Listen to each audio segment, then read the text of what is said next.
Assalamu alaikum students. This is Umaira Bashir and you are watching Epic Words. Last time we will discuss about ionic bond, covalent bond, coordinate covalent bond, dative bond, metallic bond. Today we discuss intermolecular forces. Intermolecular forces mostly exam में एक question एक definition के तौर पे आ जाता है। इसको आज हम डिस्कस करेंगे इस वीडियो में इंशाल्लाह। इंटरमालिक्यूलर फोर्सेस क्या होती हैं हम बारहा इस चैप्टर में डिस्कस कर चुके हैं। बार बार मैं आपको बता चुकी हूँ कि वो फोर्सेस जो एटम को इकट्ठे जोड़े रखती हैं, उन एटम्स कंपाउंड में जो एटम इकट्ठे जोड़े रखने की जो फोर्सेस होती हैं वो हम कहते हैं कि ये एक बॉन्ड बन जाता है। इस बॉन्ड के बनने के प्रोसेस में जितनी स्ट्रॉन्ग बॉन्डिंग फोर्सेस होती हैं, इसी तरह इतनी ही स्ट्रॉन्ग बॉन्डिंग फोर्सेस के साथ साथ कुछ वीक फोर्सेस भी एग्जिस्ट कर रही होती हैं मॉलिक्यूल्स में। अब जो ऐसा फिनोमेना या ऐसा प्रोसेस या ऐसी फोर्सेस जो दो एटम्स को let suppose chlorine and hydrogen ऐसी फोर्सेस जो क्लोरीन और हाइड्रोजन को, या ऐसे समझ लें ऐसी फोर्सेस जो दो एटम्स को आपस में इकट्ठे जोड़े रखती है, उन फोर्सेस में स्ट्रॉन्ग बॉन्डिंग फोर्सेस के साथ साथ कुछ वीक फोर्सेस भी पाई जाती हैं, वीक फोर्सेस भी एग्जिस्ट कर रही होती हैं। उन स्ट्रॉन्ग बॉन्डिंग फोर्सेस का और वीक बॉन्डिंग फोर्सेस का जो एक फिनोमिना है, इसे हम कहते हैं कि इंटरमॉलिक्यूलर फोर्सेस। और अगर इंग्लिश में या एज अ डेफिनेशन हम इसे देखें तो कैसे देखेंगे कि in addition to strong forces relatively weak forces also exist in between molecules, यानी मॉलिक्यूल्स के अंदर स्ट्रॉन्ग बॉन्डिंग की फोर्सेस के होने के साथ साथ some time weak bonding forces भी एग्जिस्ट करती हैं, मौजूद होती हैं, प्रेजेंस रखती हैं।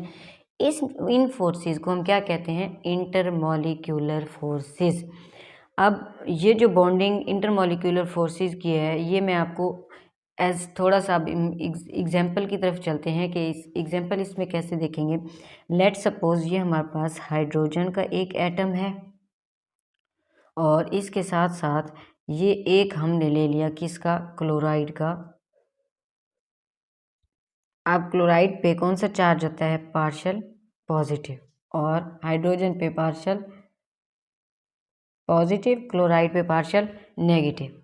ये हमारे पास एक मॉलिक्यूल बन गया। इस मॉलिक्यूल के साथ हमने हाइड्रोजन क्लोराइड का दूसरा मॉलिक्यूल जोड़ना है, अटैच कराना है। अब क्लोराइड पे कौन सा चार्ज? Partial negative. हाइड्रोजन पे कौन सा चार्ज? Partial negative. एक और एटम, एक इस हाइड्रोजन और क्लोराइड एटम के साथ, यानी एक मॉलिक्यूल के साथ दूसरा मॉलिक्यूल अटैच करवा रही हूँ मैं, तीसरा। This one is hydrogen and ये bond, and this one is chloride molecule, partial positive and partial negative. अब ये जो हमारे पास है, ये वाली चीज, दिस वन, ये क्या है? बॉन्ड। ये क्या है? Chemical bond. क्या चीज है ये? Chemical bond. और ये जो चीज है डॉट वाली, ये बेसिकली ये चीज हमारे पास क्या है?